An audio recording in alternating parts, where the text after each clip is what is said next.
From TQIP 2017, Dr. Dennis Ashley from Navicent Health shows the hemodynamic ultrasound images he used to diagnose 3 very different cases. Here's Dennis Ashley.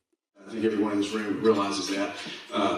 It's a constant change, hemodynamic monitoring, or where your patient is on this curve. And your patient may jump around on this curve. So what was good today or what was good last hour may be different the next hour or the next day.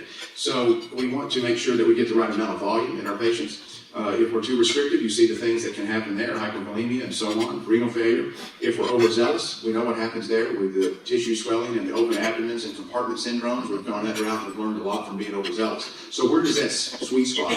And if you had to remember one thing from today's talk, the sweet spot is really what we're trying to achieve. How do we get there? How do we find euvolemia? Well, a lot of people know about TQIP, or transesophageal echocardiography. I'm sure Dr. Roth, being a cardiologist, has done a large number of those. Very fancy. I'm sure everyone in this room can order that test in their ICU or in the OR. This is one of our cardiologists in the operating room with our cardiothoracic surgeons. They're probably doing a valve or some type of cardiac procedure, and he's providing real-time TQIP support to the cardiac team. But in the ICU, I can order that test, but that doesn't really help me to order that test and then tomorrow to get a dictation, or maybe a couple of days later to tell me exactly what that shows and what the valves are doing. What I really want to know is what's the heart doing at that particular time, and what is the volume of the patient. So TQIP for me is okay, but it doesn't help my needs at 2 o'clock in the morning or on daily rounds. So then the last few years, we started hearing about this hTEE, or hemodynamic ultrasound. And you can see here the 2 probes. There's Dr. Hudson on your left with his very fancy TQIP machine that has crystals. Dr. Christie, you see with a very small probe there, it's about the size of an NG tube. Can go down and stay for 72 hours in the esophagus or stomach, and is placed just like an NG tube. And what that does is give us real-time ultrasound. It's a very simple ultrasound, if you will, and I'll show you some pictures. We drop this probe, we say, in the ICU. And you see on the far left there's some indications. Hypertension, hemodynamic instability, shock. Really, the way to think of that for you in the room that are old enough to, when we used a lot of swans, every ICU patient has a Swan-Ganz catheter. It's very similar indications. If my patient's hypotensive after a reasonable volume resuscitation, I wouldn't just, anytime somebody drops their blood pressure, I don't just drop a probe. But if I'm giving them fluid volume resuscitation with crystal order blood, they don't respond appropriately, or it's continuing. If I'm escalating pressors or starting pressors, I'm on the ventilator and I'm not sure where I am hemodynamically. When I start to get into these sort of loops, then I start thinking, do I need to go to the next level and actually monitor what I'm doing? Once you start monitoring, you see it's continuously available. You're looking at 3 different views. I'll show those in just a moment to see where we are volume-wise. And then we start tweaking things. Do they need more volume? Do they need pressors? Do they need inotropes? What does the patient need? And then once I make an intervention, I go back and look at the pictures again to see where I am. In old days, that would be going back and shooting a cardiac profile to see what your SVRI is, and your cardiac output. And then the goal is to, as we move through that process, to optimize cardiac performance and improve outcomes. To me, when I was learning to do this was really the one slide that I paid attention to. All the other stuff I didn't really care about, because basically, if you're a surgeon, you really focus on the anatomy and what the pictures are. So before you can start talking about ultrasound, before I can show you a video of some hearts beating and indicators and things, it won't make any sense if you don't know where you are. So there's just 3 views. You see the top view there, the probe goes in the esophagus, just like an NG tube, goes down into the stomach, and you see there's a gentle curve to the tube. On the handle, I can only turn my handle 2 directions, forward and backwards, so I'm going to curve that either forward or backwards, antegrade or retrograde. And you can see I'm shooting an ultrasound beam through my stomach, through the heart, and on the left there, you can see what it looks like with an ultrasound. It looks like a donut. I'm seeing the wall of the ventricle. I've cut the heart in half. I'm seeing the left ventricle, and the stuff in the middle, the black stuff, is blood or volume, and the gray, whitish area around it, the donut, if you will, is the ventricular wall. And that's the cross-sectional area of the heart. So if there's a lot of black stuff, the heart's full. If there's not a lot of black stuff, the heart's flat. It's not that complicated. If the heart's beating really fast, it's hyperdynamic. If it's not beating real fast, it's not hyperdynamic. So very simplistic, that's the way I look at it.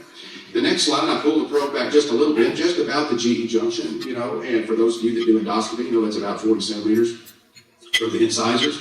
So as I pull the probe back a little bit, on the second picture there, angle it down a little bit, you see my blue wave shooting through there, and I get a 4-chamber view.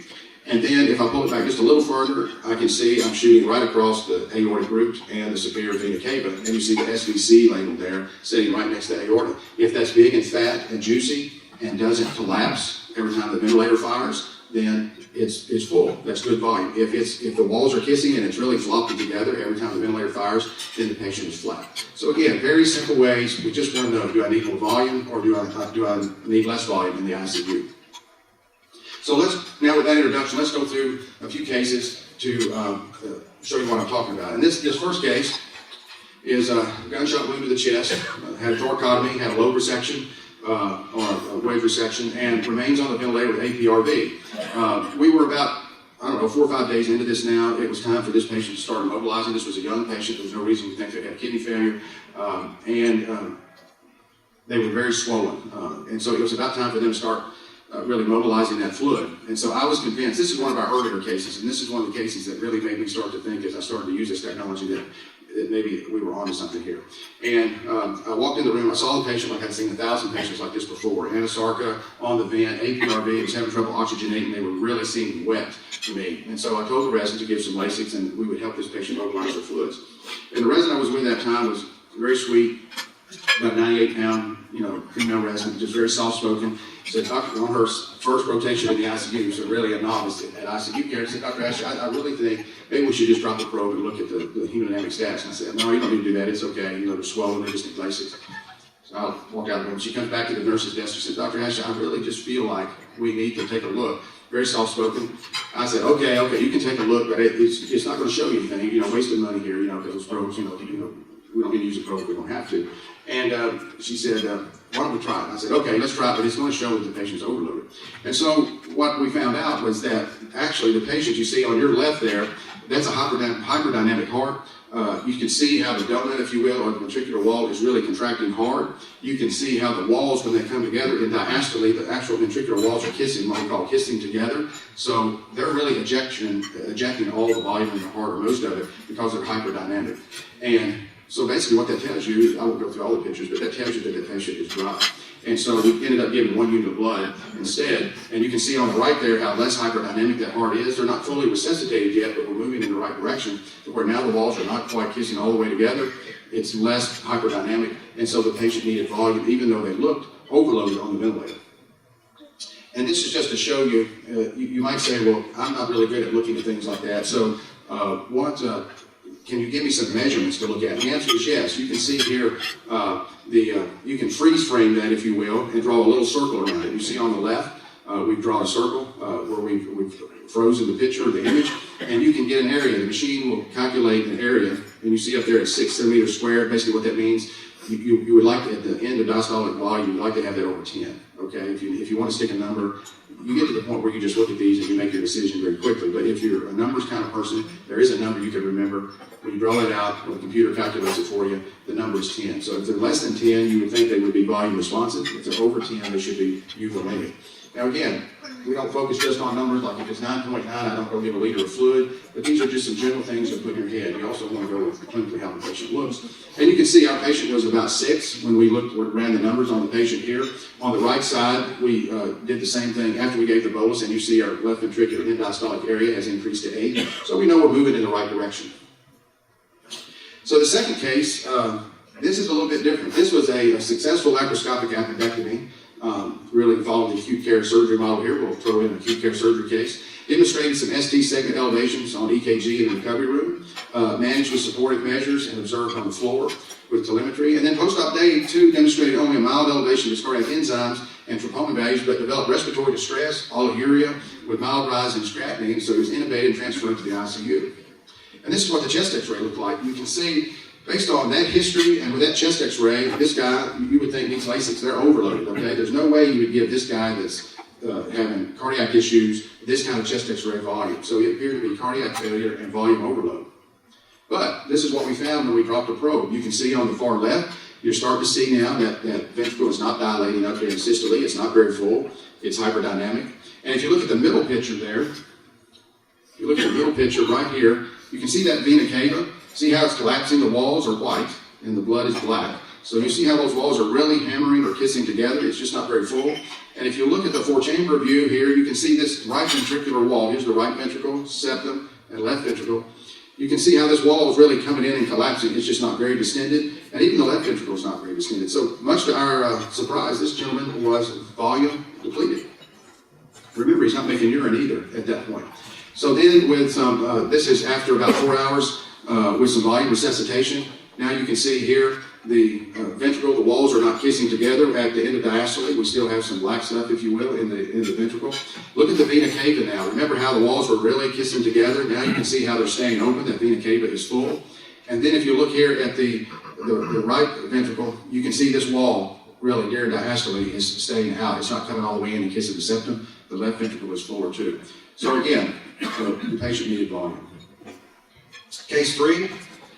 This is your typical trauma patient. I'm sure y'all see every day. Everybody's got one of these. You know, the guy with the trifecta, got a 58-year-old male, 2-card head-on MVC, some tachycardia, complaint of left hip pain. You see we got on CAT scan a small sling laceration, non-op, complex left acetabular fracture with some hematoma down there at the bottom, and then a tib-fib fracture. Pretty much just, you know, patient that we see on a frequent basis. So they go to the OR, received 2 liters of crystalloid in the trauma bay, OR have tib-fib fracture, intraoperatively still some tachycardia, heart rate in the 120s, blood pressure in the 90s, lactic acid is up. You see anesthesia, gave a couple units of blood, 5 liters of crystalloid, 2 ounces of bicarb, and you can see there, you know this is an ortho case because the blood loss was 125 cc's. So, you know, it's always 125, no matter how big a double fracture is. So for whatever that's worth, the repeat H&H there was stable. So they're transferred to the ICU for postoperative care, remained intubated, and then despite, you know, 5 liters of fluid, you could argue that's too much. It should have been more blood and more plasma. That's a good point.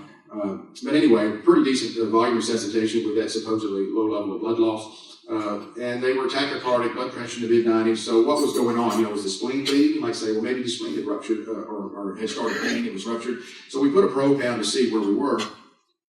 You can see there the SVC.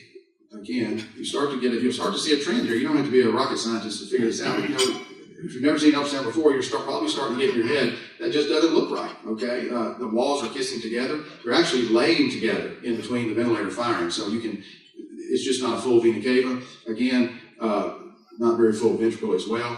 We did repeat the fast exam you see here just to make sure that the patient was not bleeding intra-abdominally. They weren't. They received 4 liters of crystalloid, 2 units of blood over the next 6 hours, and the heart rate slowed to low 100s. So to show you here about the SVC, we talked about the left ventricular diastolic area being over 10 a while ago. Looking at the SVC now, you'll see that we can freeze frame it as well and look at, you know, its max as well as its minimum diameter or area, and you get something like this.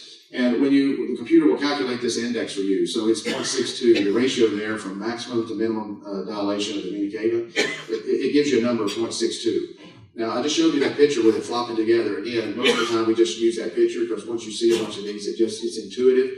But again, if you're a numbers person, you've got that as well. And you can get a ratio of 0.62. So what does that mean? Anything over 0.36, if you want to stick a number in your head for the SVC, anything over 0.36 means that patient could be, doesn't mean they will be, but could be volume responsive, okay? If they're less than 0.36, usually they're not. Is it 100%? No. Do we treat just based on that one number? No. But again, if I see a patient that appears hyperdynamic and their SVC, the ratio of 0.62, you know, it's over 0.36, then I feel good about giving some volume if it's clinically indicated. You see here after the bolus that I just showed you with the blood over the next 6 hours and the crystalloid, it's dropping to 0.41, and that's what you want to see. Now, here's to show you another view of the ventricle. Again, here it is, baseline, and here it is. You can sort of see, again, it's fuller and more volume replete. And then here's the 4-chamber view. Look at this ventricle. This was before the bolus. This right ventricle, look, it's not filling. It's just not full. The walls are really kissing together and almost staying together. It's very floppy. And then after just the 6 hours of resuscitation, it's not maybe where it needs to be, but it's certainly improved. You know, I think side by side you can see the difference between the right ventricle as far as volume. So the last case is weaning high-dose pressors under hTEE guidance. This can be difficult, especially on the ventilator. You're not sure where you are. The patient's on pressors. And I'll just walk through these right here. At baseline, this is the the cross-sectional area of the left ventricle. We're hypovolemic. You can see that we're sort of hyperdynamic there. At the left ventricle, the levofed's at 22. And the baseline SVC here, you see we're at 48, so we're over 36, which that number just by itself doesn't mean anything, but with the appropriate clinical history, it does. And you can see here, look at the walls. The indicator is not totally flat, as some of the other images I've showed you, but you can see a lot of variability. If I slowed that down and froze it, and we've looked at the minimum and maximum, it's even more impressive. But just running that loop there, you can see that this patient should be volume responsive, and they're on pressors. So after about 3.5 hours, with some volume resuscitation, you see the levotheta is now down to 12. And you can see here, this ventricle, it looks fuller. At the end of diastole, you can see the walls are not kissing together. So our volume has improved. And if you look over here at the SVC now, look, we're down to from 0.48 down to 0.41. We're still over 0.36. But again, it looks fuller. The walls are not quite as hyperdynamic or collapsing together. And if you follow this on out at 16 hours, you can see now our levotheta is off. You can tell this ventricle is even fuller than the last slide. I've got good contraction. The walls are not at all kissing together. The SVC now I'm down to 0.19 if you're looking at if you're a numbers person. And you can see that vena cava is really staying open even when the ventilator fires. Our patient is now euvolemic. And that's the reason they're off levotheta. So we could have just left them on levotheta and not given them volume, but this gives you confidence to go ahead and push that volume. And this is just a 4-chamber view here. You can see, I didn't show you all the things, but you get the idea from some of the other chamber views I've showed you. This is pretty, a pretty happy heart. I hate to say the happy heart, but this is a happy heart here. The right ventricle is full. Is there any data at all? We'll show this one data slide. This was intensive care medicine in 2013. The probe was inserted in 94 patients. It's designed to be left in place for 72 hours. Like I said, you can put this in your patient and leave it. We tape it to the ET tube. It just stays there. And then when we want to use it again, you saw on that one patient, we were using it every few hours until we got the patient off pressors and where we wanted them. They were happy. We just screwed the machine in, hook the probe up, the end of it to the handle on the machine, and the machine recognizes Miss Smith. If I go down the hall to the next patient, it recognizes Mr. Smith. I don't have to do anything. And so you just leave the probe in. And what they found is the duration of monitoring was about 32 hours where they're actually using it. The idea is not to put this in and just leave it for 3 days and just look at it. The idea is to put it in very aggressively, use it in the first few hours and get done. Fix the patient and move on. Doesn't mean you need it for 72 hours. Hopefully you won't. And they used it, you see the duration of monitoring was 32 hours, allowing for about 2.8 or 3 hemodynamic evaluations per patient. And they found that it affected their decision-making. Like I sort of showed you some of my decisions, I was guessing wrong. It changed their decision-making about 2/3 of the time.